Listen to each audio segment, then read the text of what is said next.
Class 10। तो आज हम लोग लीनियर इक्वेशन का पार्ट 8 डिस्कस करते हैं। आइए अब आज से हम लोग बारी बारी से सारे मेथड्स को डिस्कस करेंगे। जो भी अलजेब्राइक मेथड है इक्वेशन सोल्व करने का उसको डिस्कस करेंगे, ठीक है ना।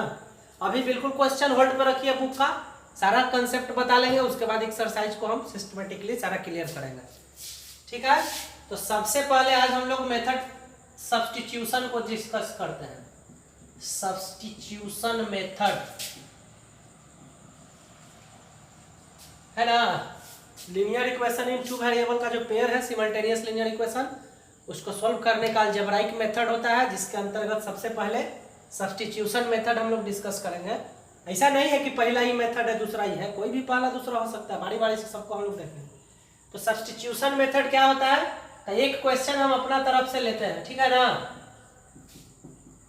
अपना तरफ से कोई भी क्वेश्चन ले लिए हैं, इसको मान लीजिए सॉल्व करना है, तो ये हो जाएगा, बता रहे हैं। चलिए ये इक्वेशन दिया हुआ है, इसको सोल्व करना है सब्स्टिट्यूशन मेथड से। इक्वेशन सोल्व करने का मतलब क्या होता है पहले ये समझिए। इसको सोल्व करना है मतलब x और y का हमको ऐसा वैल्यू निकालना है जो इस इक्वेशन को भी सेटिस्फाइड करे और इस इक्वेशन को भी सेटिस्फाइड करे। जैसे पढ़े थे 9 क्लास में कि इस इक्वेशन का तो इनफाइनाइट सोल्यूशन होगा, एक इक्वेशन है तब तो बहुत सारा सोल्यूशन होगा, इसका भी बहुत सारा सोल्यूशन होगा। लेकिन ऐसा सोल्यूशन जो दोनों को एक साथ सेटिस्फाइड करे, इसका निकालिएगा तो अलग 1000 निकलेगा, इसका भी इनफाइनाइट निकलेगा। बट ऐसा सॉल्यूशन जो दोनों इक्वेशन को एट ए टाइम सेटिस्फाइड करे, तो इक्वेशन सोल्व करने का मतलब ये हो गया। बात समझे ना। तो देखिए सब्स्टिट्यूशन मेथड सोल्व करने का तरीका, इस इक्वेशन को सोल्व करना है तो इसको हम सोल्व करने का तरीका बताते हैं। तो इक्वेशन को यहाँ पे लिख देते हैं ऊपर में 2x - 3y = 5 इक्वेशन फर्स्ट मान लीजिएगा, यहाँ से सॉल्यूशन शुरू किया। और सेकेंड इक्वेशन है 4x + y = 3 इक्वेशन सेकेंड, ठीक है। अब देखिए करना क्या है, कोई एक इक्वेशन को आप डिसाइड कीजिए, या तो 1 को या तो 2 को। तो हम 1 को डिसाइड किए फ्रॉम इक्वेशन 1। इक्वेशन 1 क्या है, 2x - 3y = 5। तो यहां से x का वैल्यू निकालिए, तो 2x = क्या हो जाएगा 5 + 3y। तो x = क्या हो जाएगा 5 + 3y/2। x का वैल्यू निकाल लिए ना। तो ये हम x का वैल्यू कहां से निकाले, फर्स्ट इक्वेशन से। किसका वैल्यू निकाले, x का। आपको मन है तो आप y का भी वैल्यू निकाल सकते हैं, तो हम x का निकाले हैं। अब लिखिएगा यहाँ पे कि पुट x = ये जो वैल्यू निकला 5 + 3y/2 इन इक्वेशन सेकेंड। किस इक्वेशन में, सेकेंड इक्वेशन में। फर्स्ट इक्वेशन से हम x का वैल्यू निकाले ना, तो फर्स्ट इक्वेशन से x का वैल्यू निकाले। अब इसको हम सेकेंड इक्वेशन में रखने जा रहे हैं, तो पहले सेकेंड इक्वेशन को लिखिए 4x + y = 3। तो 4x का मतलब 4 × x, तो 4 तो 4 हो गया x, तो x के जगह पे ये वैल्यू बैठाइए 5 + 3y/2। अच्छा 4x + y = 3। समझे बात को क्या किया है, फर्स्ट इक्वेशन को हम टारगेट किए, फर्स्ट इक्वेशन से हम x निकाले हैं और सेकेंड में x के जगह रख दिए हैं। अगर आप x का वैल्यू निकालिएगा तो x के जगह पुट करना है, अगर आप y का वैल्यू निकालिएगा तो y के जगह पे पुट करना है। अगर आप वैल्यू फर्स्ट इक्वेशन से निकाल रहे हैं तो उसको सेकेंड इक्वेशन में पुट करना है। कोई जरूरी नहीं है आप वैल्यू सेकेंड इक्वेशन से निकालिए, तो जब वैल्यू आप सेकेंड इक्वेशन से निकालिएगा तो आपको पुट करना होगा फर्स्ट इक्वेशन में। तो सब्स्टिट्यूशन मेथड का जो तरीका है वो समझ लीजिए। आपके पास दो इक्वेशन है, किसी एक इक्वेशन से x या y निकालिए और दूसरा में पुट कर दीजिए। बात समझिएगा, x निकालिए या y निकालिए। x निकालिएगा तो x में पुट करिए, y निकालिए तो y के जगह पुट करिए। तो दो इक्वेशन में किसी एक से x या y निकालना है और दूसरे के इक्वेशन में पुट कर देना है। बात समझे, यही सब्स्टिट्यूशन मेथड है। x निकालिएगा तो दूसरा का में x के जगह पुट करिए, y निकालिएगा तो y के जगह पुट करिए, माने एक से निकाल के दूसरा में पुट कर देना है। सब्स्टिट्यूट का मतलब यही होता है ना, किसी को हटा के उसके जगह पे पुट करना। अब चलिए इसको सॉल्व करते हैं। तो इसको आप यहां से आगे सॉल्व कीजिए। देखिए ये कट रहा है, नहीं कटेगा तो एलसीएम लेते, बट कट गया। तो 2 × 5 = 10, 2 × 3 = 6y अब plus y I is equal to 3 हो गया। अब इसी को सॉल्व कर लीजिए, इज इक्वल टू 3, तो ये प्लस का सिंबल है, अरे प्लस है, तो 7y3 माइनस 10, तो 7y is equal to minus का 7, तो y is equal to minus 7/7 cut गया, तो कितना आ गया, y is equal to value आ गया कितना, -1। तो x इज इक्वल टू, तो x हम लोग निकाल कर रखे हुए थे ना फर्स्ट इक्वेशन से, तो x इज इक्वल टू कितना था, 5 + 3y/2, तो x इज इक्वल टू 5 + 3 या y, तो y की जगह देखिए -1 रख दीजिए /2। अब इसी को सॉल्व कर लीजिए, -5, तो ये 2/2 दैट मीन्स 1। तो लास्ट में यही आंसर हो जाएगा आपका क्या चीज, x बराबर 1 और y बराबर -1, यही इक्वेशन का आंसर हो गया। अब इसको आप दोनों इक्वेशन में बैठा के चेक करिएगा। तो फिर से सुन लीजिए, सब्स्टिट्यूशन मेथड में करना क्या है, किसी भी इक्वेशन से, ऐसा नहीं है कि पहले से और दूसरा से, किसी भी इक्वेशन से कोई एक वेरिएबल x या y निकालिए, और जिससे निकाल रहे हैं उसके अलावा एक इक्वेशन बचेगा तो उसमें उसको पुट कर दीजिए। एक से निकाल के दूसरा में पुट करना है, वो x या y दोनों में से कोई भी कर सकते हैं। तो यहाँ से आपको एक निकलेगा और दूसरा का यहाँ से निकलेगा, ठीक है ना। तो इसको सोल्व करिएगा। हालांकि y हम लोग यहाँ पुट किए ना, y को हम लोग डायरेक्ट इक्वेशन में भी पुट कर सकते थे। जो दो इक्वेशन दिया हुआ था ना, उसमें से किसी में भी y का वैल्यू -1 पुट करके x निकाल सकते थे। तो मेन इक्वेशन में भी y पुट करके x निकाला जा सकता है, बट यहाँ से भी हम लोग निकाल सकते हैं। तो इसका करने का बहुत सारा तरीका है, ऐसा नहीं कि कोई एक पर्टिकुलर मेथड है उसी को हम लोग रिजिड होके उसी का यूज करेंगे। इसको करने का बहुत सारा तरीका है।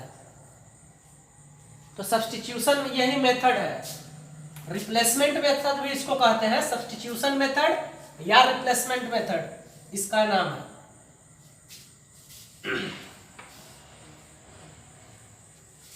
ये पार्ट 8 है, पार्ट 8 हम लोग डिस्कस कर रहे हैं। देखिए एक इक्वेशन और लेते हैं,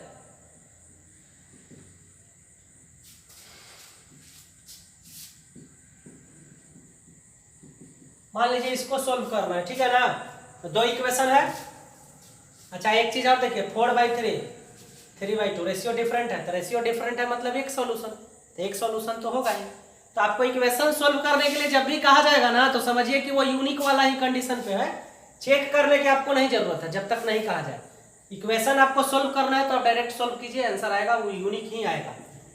तो इसको सोल्व करना है तो आप क्या कीजिएगा, किसी इक्वेशन से x या y निकालिए, यहां से निकालिए या यहां से निकालिए, समझे बात। एक से निकाल के दूसरा में पुट कर दीजिए। कैलकुलेशन थोड़ा सा इसमें दिक्कत होगा, वो आपको कैलकुलेशन इक्वेशन सोल्व करने आता है तो कहीं कोई दिक्कत नहीं होगा, और नहीं तो फिर दिक्कत होगा। तो इसको आप सोल्व कीजिएगा। एक दो क्वेश्चन और हम लिख देते हैं, उसको आप लोग खुद सोल्व कीजिएगा। ये पहला है, सब्स्टिट्यूशन मेथड से ही सोल्व कीजिएगा। दूसरा क्वेश्चन है 5x - 3y = 2 और 3x + y = 4, है ना। ये दो क्वेश्चन को आप लोग खुद से ट्राई कीजिएगा सब्स्टिट्यूशन मेथड से। अब आइए अगला मेथड डिस्कस करते हैं। पहले सारा मेथड डिस्कस कर लेंगे, उसके बाद डिफरेंट टाइप के क्वेश्चन का पैटर्न बताएंगे कि हाँ क्वेश्चन किस किस तरह से चेंज करके आ सकता है, ठीक है। तो देखिए अभी हम सब्स्टिट्यूशन मेथड डिस्कस कर रहे थे। अब सेकंड मेथड है कंपेयरिंग मेथड। सब्स्टिट्यूशन मेथड में क्या किया कि दो इक्वेशन में से किसी एक से एक वेरिएबल निकाल के दूसरे में पुट कर दिया। इस मेथड में देखिए इक्वेशन दिया हुआ है, इसको 1 और 2 मान लीजिए इक्वेशन था, यहीं से सॉल्यूशन शुरू करते हैं। तो यहाँ से आप क्या कीजिए, सब्स्टिट्यूशन मेथड की तरह ही किसी इक्वेशन को पकड़िए और x या y निकालिए। तो फर्स्ट इक्वेशन 3x + 2y = 1 है, तो यहाँ से x निकालिए। स्टेप बढ़ाइएगा, हम डायरेक्ट लिख देते हैं 1 - 2y/3 होगा। इसको इक्वेशन 3 ले लीजिए। अब यहाँ 1 मिनट सावधानी, फर्स्ट इक्वेशन से x निकाले और सेकेंड में अगर पुट कर देते हैं तो वो सब्स्टिट्यूशन मेथड होता है। अब हम यहाँ कंपेयरिंग मेथड बता रहे हैं ना, तो हम फर्स्ट इक्वेशन से क्या निकाले x, अब सेकेंड से भी x निकालिए। तो सेकेंड इक्वेशन आपका ये है, तो यहाँ से x निकालिएगा। स्टेप पर आके हम डायरेक्ट लिख रहे हैं = 4, ये हो गया आपका 4। तो क्या किए, फर्स्ट से भी x निकाले और सेकंड से भी x निकाले। बात समझिएगा ध्यान से, सब्स्टिट्यूशन मेथड में एक इक्वेशन से निकाले x या y और दूसर का में पुट कर दिया, तो वो सब्स्टिट्यूशन या रिप्लेसमेंट मेथड हुआ। हम कंपेयरिंग मेथड बता रहे हैं। तो इस इक्वेशन में इस मेथड में क्या करना है, आपको दोनों से x निकालना है या दोनों से फिर y निकालिए, ये आपके ऊपर डिपेंड करता है। दोनों वेरिएबल से x निकालिए या दोनों वेरिएबल से y निकालिए। तो हम यहाँ दोनों वेरिएबल से क्या निकाले, x, दोनों वेरिएबल है, सॉरी दोनों इक्वेशन से। अब देखिए x बराबर ये भी x है और ये भी x है, तो यूक्लिड का एक्सियम है ना कि things equal to same thing are equal. तो ये x जो आपका सेम थिंग हो गया और ये दो डिफरेंट थिंग्स हो गया, तो two different things equal to same thing. तो आपको क्या करना है कि डायरेक्ट लिखना है, वो यूक्लिड का ज्योमेट्री यहाँ पे एक्सियम नहीं लगाना है, वो समझ लेना है। तब डायरेक्ट यहाँ लिखिए कि फ्रॉम 3 and 4, तो x बराबर है x बराबर, तो इधर दोनों x बराबर है, तो ये दोनों को बराबर कर लीजिए। तो 1 minus 2y/3 is equal to 9 plus 5y/4। समझे बात। अब इसी को सोल्व करना है, क्रॉस मल्टीप्लाई कीजिए। तो 4 minus 8y is equal to 9 27 plus 15y। 4 minus 27 इधर आ गया, 8y उधर चल जाएगा, तो 15y प्लस 8y, ये माइनस का 23 बराबर 23y। तो यहाँ से सोल्व कर लीजिए, तो y बराबर -1 आएगा। नीचे ले जाके कट करिए, वो सब अपना खुद समझते रहिए। y कितना आया, -1। अब y यहाँ पे भरिए तो x निकल जाएगा, या y यहाँ पे भरिए तो निकल जाएगा, या यहाँ पे भरिए या फिर यहाँ पे भरिए। आप पुट y बराबर -1 इन इक्वेशन 1 2 3 4, जहां आपको भरना है कहीं एक जगह भर के निकाल लीजिए, कोई जरूरी नहीं है कि यही भरेंगे। यहाँ दोनों में से कोई में भरिए, यहाँ में भरिए, तो ये 4 में से किसी भी जगह आप इसका वैल्यू भर के निकाल सकते हैं। बट रेफरेंस दीजिएगा, 1 में भरिएगा तो लिख दीजिएगा पुट इन 1 2, किसमें पुट कर रहे हैं क्लियर लिख दीजिएगा। तो ये कंपेयरिंग मेथड हुआ। फिर से समझ लीजिए, सब्स्टिट्यूशन में क्या करते थे कि एक इक्वेशन से किसी वेरिएबल का निकाल के वैल्यू और दूसरा इक्वेशन में पुट करते थे। कंपेयरिंग मेथड में क्या करना है कि आपको दोनों इक्वेशन से x निकालना है, और नहीं तो दोनों इक्वेशन से y निकालिए और उसके बाद ही दोनों को इक्वेट कर दीजिए। देखिए यहाँ दोनों से हम x निकाले हैं, तो x इक्वेट हो गया, तो पहले हमको y निकला, अब पुट करेंगे तब जाके x निकलेगा।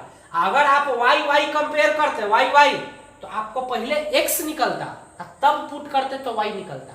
तो पहले x निकलेगा कि y निकलेगा, इससे हमको नहीं मतलब है। कंपेयरिंग मेथड में आप दोनों इक्वेशन से x या दोनों इक्वेशन से y निकालिए और उसके बाद इसको कंपेयर का मतलब क्या होता है, कंपेयर करना, इसको दोनों को कंपेयर कर दिए। तो ये कंपेयरिंग मेथड हुआ।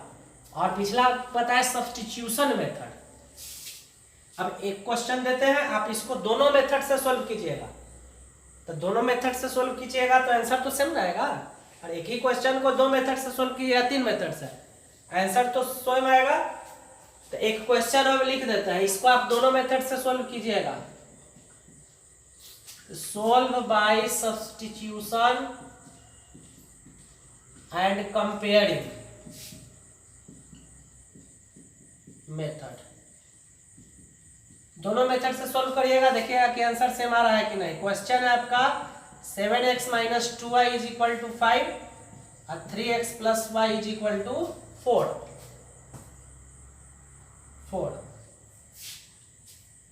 इसको सोल्व करके देखिएगा कितना आंसर आ रहा है, 5 और 3x + y is equal to 4।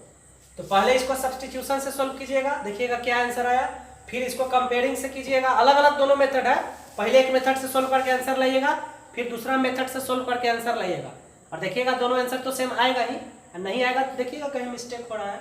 तो इस वीडियो में हम लोग क्या पढ़े, सब्स्टिट्यूशन मेथड और कंपेयरिंग मेथड। ये अलजेब्राइक मेथड है इक्वेशन सोल्व करने का, ठीक है ना। तो अभी सिंपल इक्वेशन है। आप इसमें बहुत सारा टफ क्वेश्चन में इक्वेशन दिया रहेगा, फ्रैक्शन में दे देगा, तो उसको एलसीएम लेके सीधा करेंगे।